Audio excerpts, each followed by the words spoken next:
इतनी लंबी लड़ाई लड़ने के बाद एक बहुत बड़ी जीत मिली है मुझे। शमी अहमद जो लाइफ लीड करता है, जो स्टेटस वो मेंटेन करता है, जो उसकी अर्निंग है, उस हिसाब से ये अमाउंट कुछ भी नहीं है। महंगाई भी बढ़ गई है, शमी अहमद की इनकम भी बढ़ गया है। शादी के बाद शमी अहमद ने बाय फोर्स बोलिए मुझसे मेरे सारे प्रोफेशन से छुटवा दिया था कि मैं कोई प्रोफेशन में नहीं रह सकती, मैं कोई काम नहीं कर सकती। जिस इंसान के साथ आप रिश्ता जोड़ रहे हैं वो इंसान ही अगर ख़राब हो, इंसान ही अगर क्रिमिनल हो, और क्रिमिनल के शक्ल में गंदे जहनियत के लोगों के चेहरे पे लिखा हुआ तो नहीं होता ना। क्रिकेटर मोहम्मद शमी और उनकी एक्स वाइफ हसीन जहां एक बार फिर चर्चाओं में हैं।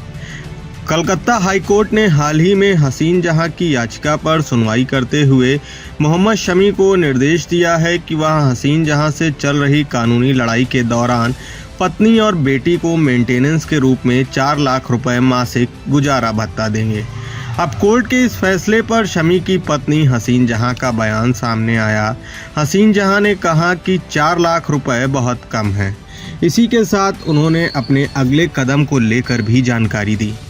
तो आइए सुनते हैं उन्होंने क्या कुछ कहा। जी शुक्र अल्हम्दुलिल्लाह, अल्लाह ताला का बहुत बहुत शुक्रगुज़ार हूँ मैं कि इतनी लंबी लड़ाई लड़ने के बाद एक बहुत बड़ी जीत मिली है मुझे, और इसके सारे श्रेय जो है हमारे honourable justice Ajay Kumar Mukherjee sir को जाता है। मैं बहुत थैंकफुल हूँ कि उन्होंने अपनी कृपा दृष्टि मेरे ऊपर और मेरी बच्ची पे दिया और हमारे फ्यूचर को सिक्योर किया। और इस जिद्दोजहद की लड़ाई में अगर मुझे इम्तियाज़ अहमद, हमारे एडवोकेट जो हैं, इम्तियाज़ भाई अगर हमारा साथ ना देते, अगर इतनी लॉयलिटी के साथ और दिलेरी के साथ अगर नहीं वो लड़ते, मूव नहीं करते, तो शायद मैं ये विक्ट्री मैं हासिल नहीं कर पाती। तो इसके लिए मैं बहुत थैंकफुल हूँ, मुझे बहुत खुशी है और मुझे अच्छा भी लग रहा है कि अब इंशाअल्लाह ताला मैं अपनी बच्ची को अच्छी एजुकेशन और उसकी लाइफ को इजीली मेंटेन कर पाऊंगी। ये जो आप लोगों का इंटरिम मेंटेनेंस का अमाउंट जो मिला है, पहले भी मिलता था, वो कम था, अभी बढ़ा है जी। इस अमाउंट से आप सेटिस्फाइड हैं पूरी तरह? अगर हम देखें तो शमी अहमद जो लाइफ लीड करता है, जो स्टेटस वो मेंटेन करता है, जो उसकी अर्निंग है, उस हिसाब से ये अमाउंट कुछ भी नहीं है। और हमने जो अमाउंट हमने कोर्ट से अप्लाई किया था तो वो अमाउंट 10 लाख थे, और वो 7 साल पहले के डिमांड की हुई अमाउंट थी वो। तो उस हिसाब से अभी महंगाई भी बढ़ गई है, शमी अहमद की इनकम भी बढ़ गया है। जिस इंसान के साथ आप रिश्ता जोड़ रहे हैं वो इंसान ही अगर ख़राब हो, इंसान ही अगर क्रिमिनल हो, और क्रिमिनल के शक्ल में गंदे जहनियत के लोगों के चेहरे पे लिखा हुआ तो नहीं होता ना कि वो इंसान गंदा है, गलत है और क्रिमिनल है। वो इन फ्यूचर आपको बहुत बड़ी मुसीबत में गिराएगा, आपकी ज़िंदगी और आपके बच्चे की ज़िंदगी के साथ खिलवाड़ करेगा, उसका कैरेक्टर निहायत ही गंदा होगा। ये किसी के चेहरे पे नहीं लिखा होता है।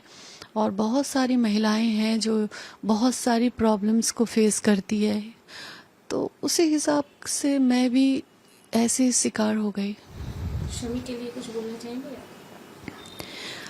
मैं यही कहूँगी कि अल्लाह ताला ने बड़े बड़े गुनहगारों को माफ़ किया है, तो ये भी अपने हर कुकर्म से तौबा करे, गंदी जहनियत को साफ़ करे। और एक जानवर जो होता है, जिन जानवरों को सेंस नहीं होता है कि क्या भला है क्या बुरा है, वो जानवर भी अपने बच्चे को प्रोटेक्शन देती है या देता है।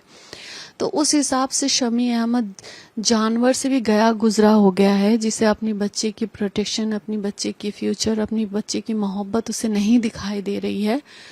तो मैं यही उससे कहना चाहूँगी कि खुदा के वास्ते, अपनी आखिरत के वास्ते, अपनी ज़िंदगी के वास्ते, ये गलत जिद, कुकर्म करने के बाद जो एक जिद है कि मैं हसीन को बर्बाद कर दूंगा, ये जिद वो छोड़ दे। 7 साल हो गया, वो मुझे नहीं बर्बाद कर सका क्योंकि मैं न्याय के रास्ते में हूँ, हक के रास्ते में हूँ, और वो अन्याय के रास्ते में है। उसने मेरे साथ बहुत गलत किया, बहुत कुकर्म किया है, उसने मेरी बच्ची के साथ उसने अन्याय किया है। तो ये सब उसे भुगतना पड़ेगा ही, इन सब चीज़ों को। और अभी भी अगर वो नहीं सुधरा तो इसकी ज़िंदगी भी जहन्नुम बनेगी इंशाअल्लाह, और आखिरत भी उसकी जहन्नुम बनेगी इंशाअल्लाह।